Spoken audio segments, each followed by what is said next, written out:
देखें, सबसे पहले तो ये है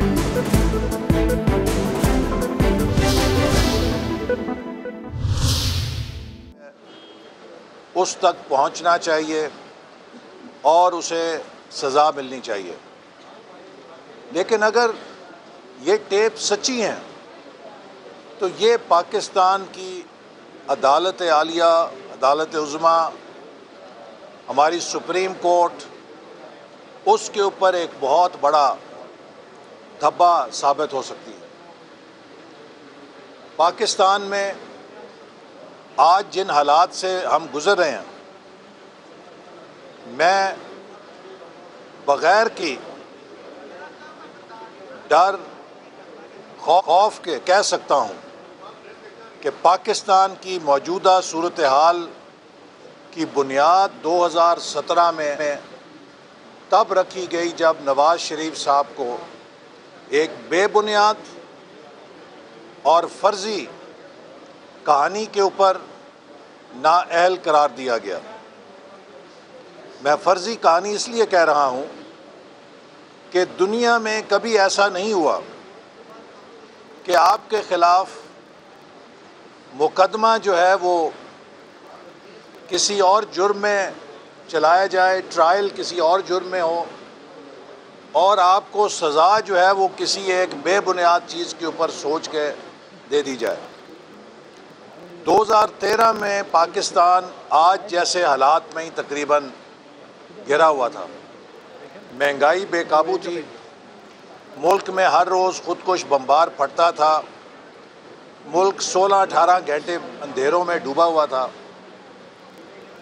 नवाज़ शरीफ साहब की क़यादत में हमने पाकिस्तान को वहाँ से उठाया और 3 से 4 सालों में मुल्क में 11,000 मेगावाट बिजली के नए मंसूबे लगाए, जबकि 67 सालों में सिर्फ 18,000 मेगावाट बिजली के मंसूबे लगे थे। 4-5 सालों में 2,000 किलोमीटर से ज़्यादा मोटरवेज़ का जाल मुल्क के अंदर फैला दिया। तकरीबन 3 सालों के अंदर चीन के सदर का दौरा जो 1 साल मुलतवी हुआ 2014 से 15 तक, लेकिन उनके आने के बाद 3 सालों में 29 अरब डॉलर की चीनी सरमायाकारी पाकिस्तान में मुमकिन बना के हमने पाकिस्तान की दुनिया में शनाख्त बदल दी थी।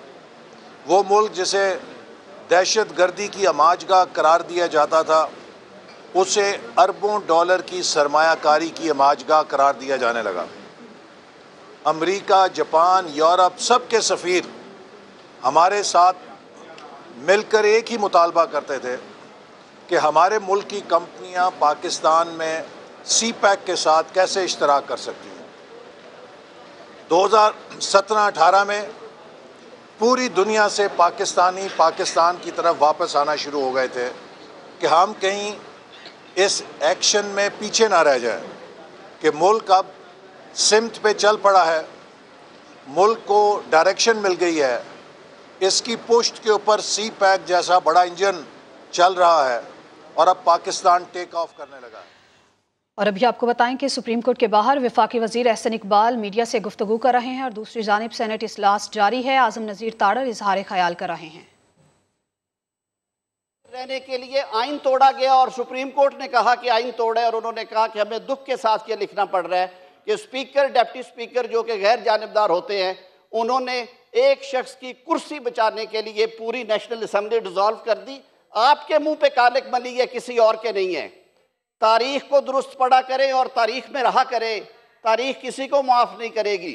खुदा के लिए आज भी वक्त है, बैठा करें, आए बैठे, पहले ये मईशत की जो बर्बादी कर गए हैं इसके लिए ताउन करें। सारे पाकिस्तानी हैं हम कोई ना आप सरहद पार से हैं ना हम सरहद पार से हैं। हमें इस मुल्क को मिल के बचाना है, इस मुल्क को मिल के चलाना है। गरीब आदमी को आप पैगाम दे रहे हैं या जज्बाती तकरीरें करके आप अपने गुनाहों पे पर्दा नहीं डाल सकते। इसके लिए तारीख फैसला करेगी, कोई और नहीं करेगा। जनाब चेयरमैन, मैं इससे ज़्यादा वक्त नहीं लूँगा। बड़े अदब के साथ मैं सिर्फ एक गुजारिश करूँगा कि अगर इस मुल्क में बसने वालों को हमने आसान ज़िंदगियाँ देनी है तो हमें मेच्योर पॉलिटिशियंस की तरह बिहेव करना चाहिए, ना कि हर वक्त उस मोड में रहे जिसमें बर्बादी है, जिसमें तबाही है। बहुत शुक्रिया। सेनेटर मुश्ताक साहब। शुक्रिया मिस्टर चेयरमैन। बिस्मिल्लाहिर्रहमानिर्रहीम।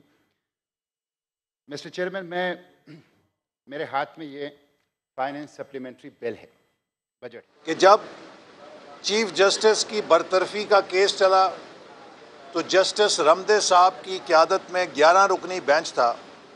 उसमें जस्टिस रमदे ने कहा कि ये चीफ जस्टिस कोई नायब कासिद होता है कि एक नायब कासिद को भी बरतरफी के बाद अपील का हक मिलता है, तो किस तरह चीफ जस्टिस को किसी अपील के बगैर बरतरफ कर दिया गया। तो क्या हम ये सवाल करने में हक बजानिब नहीं है कि क्या इस मुल्क के 22 करोड़ अवाम का वज़ीर आज़म वो एक नायब कासिद जितनी हैसियत भी नहीं रखता कि उसे खड़े पैर बग़ैर अपील के फारिग कर दिया जाए। और उस बहरान ने पाकिस्तान की बैनुल अक़वामी साख को बुरी तरह मुतासर किया। मैं चीन में गया, वहाँ पर एक बड़े कारोबारी ग्रुप के सरबराह मुझे मिले जो पाकिस्तान में बड़ी फैक्ट्री लगाने के लिए आए हुए थे चंद माह पहले। तो मैंने उनसे जब पूछा कि आपके प्रोजेक्ट का क्या बना, तो वो खामोश रहे। मैंने फिर उनसे पूछा कि आप तो तकरीबन ज़मीन वगैरह का इंतखाब कर चुके थे, तो आपका प्रोजेक्ट कहाँ पहुँचा। उन्होंने चुटकी बजाई और कहा कि एक्सेलेंसी, अगर आप अपने वज़ीर आज़म को ऐसे फारिग कर सकते हैं, मैं तो एक फॉरेन इन्वेस्टर हूँ, मुझे अपने 2 अरब डॉलर के सिक्योरिटी का सोचना पड़ेगा।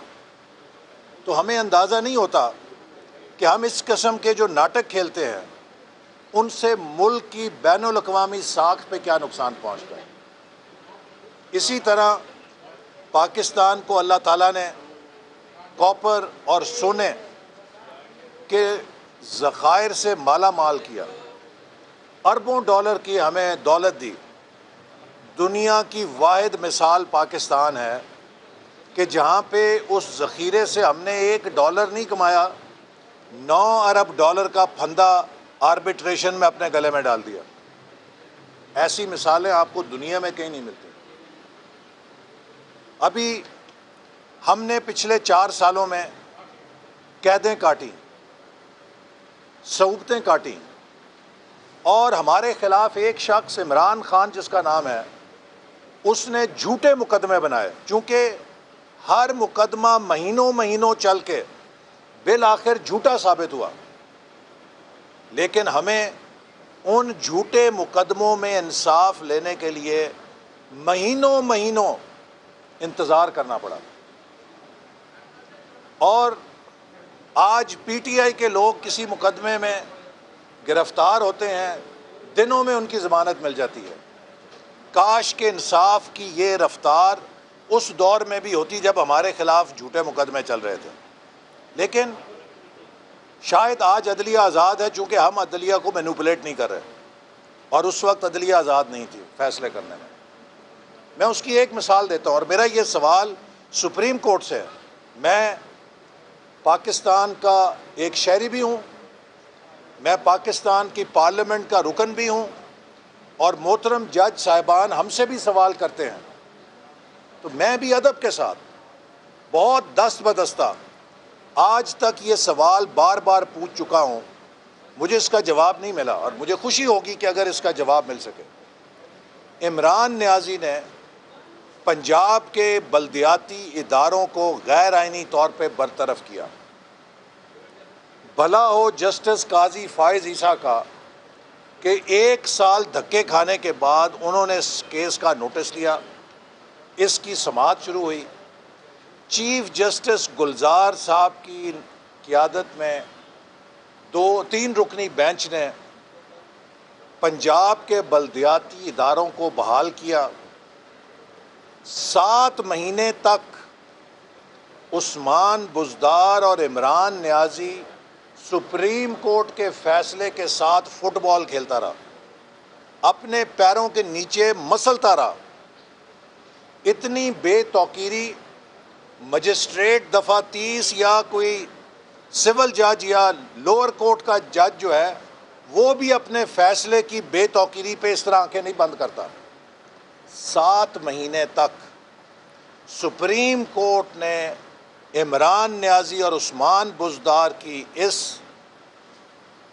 डिफाइंस का, सुप्रीम कोर्ट के फैसले को इस तरह रद्दी की टोकरी में फेंकने का नोटिस तक नहीं लिया। वो बेचारे यहाँ आके तौहीन अदालत की के दरख्वास्त देते थे, वो भी आगे अल्तवा में पड़ जाती थी। मैं ये पूछना चाहता हूँ कि ये इमरान न्याजी ने कौन सी सुलेमानी टोपी पहन रखी है कि पाकिस्तान की अदालतें, पाकिस्तान का कानून, पाकिस्तान का आइन सब इसके आगे बेबस है। सिर्फ एक सुलेमानी टोपी है इसके पास कि इसने गालियां निकालने की साइंस सीखी है, कि जहां ये देखता है कि मैं किसी की गिरफ्त में आने लगा हूं, उसके खिलाफ अपने सोशल मीडिया के ज़रिए गाली गलौज शुरू करा देता है। तो क्या अब पाकिस्तान में फ़ैसले इस बुनियाद पे होंगे कि किसके पास गालियां निकालने की ज़्यादा बड़ी ताकत है? क्या पाकिस्तान में फ़ैसले आइन और कानून की रोशनी में होंगे या किसी की गालियां निकालने की सलाहियत को देखकर होंगे? इमरान न्याजी की 7 माह तक पंजाब सूबे के बल्दियाती इदारों की हक़ हुक्मरानी को गैर आइनी तौर पे सल्ब करने, तबाह करने के फ़ैसले को अमल दरामद नहीं हो सका और हुकूमत ने अपनी मर्ज़ी के साथ आखिरी महीने में जब उनकी मुद्दत ख़त्म होने लगी थी, उनको बहाल करके बस अशक शोई के तौर पे वो सारा काम कर दिया। मैं हैरान हूँ, मुझे तौहीन अदालत का केस भुगतना पड़ा। जस्टिस मज़ाहिर नकवी साहब ने मुझे अदालत के अदब का सबक पढ़ाया। उस केस में बड़े अदब के साथ मैंने सीखा, पढ़ा। किस जुर्म के ऊपर कि यहाँ पे एक दफ़ा जस्टिस साकिब निसार साहब ने अदालत में बैठ के कहा एक वाइस चांसलर को कि आपको आसन इकबाल ने सिफारिश के साथ लगाया। तो मैंने एक सेमिनार में कहा कि चीफ जस्टिस साहब, आपको ये किसने हक़ दिया है कि आप मुझे सुने बग़ैर मेरे ऊपर इतना बड़ा इल्ज़ाम लगाएं? मैं तालीम में किसी नाअहल शख्स को लगवाना अपने लिए गुनाह कबीरा समझता हूँ और मैंने हमेशा मेरिट के ऊपर तालीम में और हर जगह तकर्रियाँ की हैं। तो आपने मुझे सुने बगैर, हमारी भी इज़्ज़त है, अगर आपकी इज़्ज़त है तो हमारी भी इज़्ज़त है, आपने इतना बड़ा इल्ज़ाम मुझ पर लगा दिया। लो जी, इतने क्लिप के ऊपर मुझे तौहीन अदालत का नोटिस मिल गया और 4 महीने तकरीबन वो चला और जो जो हज़ीमत मैंने उस केस के दरमियान सुनी, मुझे आज़म नज़ीर तारड़ साहब मेरे वकील थे, वो कहते थे बस आंखें बंद करके सुनी जाएं, आपने आर्गू किया तो आप फंस जाएंगे। बहरहाल वो किसी तरह उससे छुटे हम निकले। तो मेरा मकसद है कि मैंने तो एक इतनी सी बात के ऊपर कि जो चीफ़ जस्टिस साकिब निसार ने की थी, उसके जवाब में कहा कि मुझे सुने बगैर आपने मेरे पे इतना बड़ा इल्ज़ाम क्यों लगा दिया? आप पाकिस्तान के कस्टोडियन हैं इंसाफ के, मुझे आप चार्जशीट करते, मुझे आप नोटिस देते कि भाई क्या तुमने कोई सिफारिश पे किसी को लगाया? आपने मेरे ख़िलाफ़ एक फ़ैसला बेंच में दे दिया कि मैं सिफारिशें करता हूँ वाइस चांसलर की। तो मैंने तो उस पर भुगती कार्रवाई। ये इमरान न्याजी के पास कौन सी सुलेमानी टोपी है कि ये अदालत के फ़ैसलों के परखचे उड़ाए, ये रेड जोन के अंदर आके जो मर्ज़ी कर जाए, इसे कोई पूछ नहीं सकता। एक यकतरफा तौर पे वो चली जा रहा है, पूरे मुल्क के साथ खेली जा रहा है। और अब आपने देखा कि जिस तरह की मैच फिक्सिंग होती है, उस तरह की केस फिक्सिंग की बातें आ रही हैं मुबैना तौर पे। ये नहायत ही संगीन वाक़या है। हम पाकिस्तान की सुप्रीम कोर्ट का अदब करते हैं, चूँकि अगर सुप्रीम कोर्ट बेतौकीर होगी तो रूल ऑफ लॉ बेतौकीर हो जाएगा। मैं चीफ जस्टिस साहब से इल्तिजा करता हूँ कि आपके कंधों के ऊपर बहुत बड़ी जिम्मेदारी है। इस इदारे को किसी किस्म के तनाज़े से बालातर रखना हर पाकिस्तानी शहरी की ख्वाहिश है। ये टेप्स जो आई हैं, ये मामूली टेप्स नहीं हैं, इन्होंने निज़ाम अदल के ऊपर एक बहुत बड़ा सवालिया निशान लगाया है। अगर ये झूठी हैं तो जिसने ये सवाल लगाया है उसे करार वाकई सज़ा मिलनी चाहिए, और अगर ये सच्ची हैं तो फिर मैं समझता हूँ कि इस टेप के किरदारों को अपने इस किरदार के लिए जवाबदेह होना चाहिए। चूँकि पाकिस्तान जिन बहरानों में घिरा हुआ है, इसमें हम मज़ीद अदालती तनाज़ात के मुतहम्मल नहीं हो सकते। और आखिर में मैं दस्त बदस्ता कहूँगा कि आज हम उस मुकाम पे खड़े हैं, उस बदतरीन मुआशी बहरान पे खड़े हैं। जब हमने हुकूमत संभाली थी तो मैंने वज़ीर आज़म साहब से कहा था कि 3 इदारों को जाके प्रेजेंटेशन दें, जैसे हैंडिंग ओवर टेकिंग ओवर होती है, और कि हमें क्या खाते मिल रहे हैं। एक सुप्रीम कोर्ट को, एक GHQ को, और एक फेडरेशन ऑफ चेंबर्स, पाकिस्तान के जो चेंबर्स की फेडरेशन है प्राइवेट सेक्टर कराची में।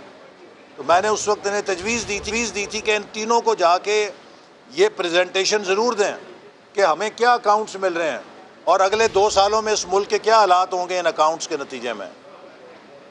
उन्होंने अपनी वज़ादारी के अंदर वैसा नहीं किया, लेकिन मैं समझता हूँ कि हम सबको अंदाज़ा होना चाहिए कि आज पाकिस्तान अपनी तारीख़ के one of the worst economic crisis से गुज़र रहा है, और अगर हमने मुल्क की सालमियत, मुल्क की खुद मुख्तारी का दिफा करना है तो हमें पाकिस्तान को आइनी हुक्मरानी के रास्ते पे डालना है।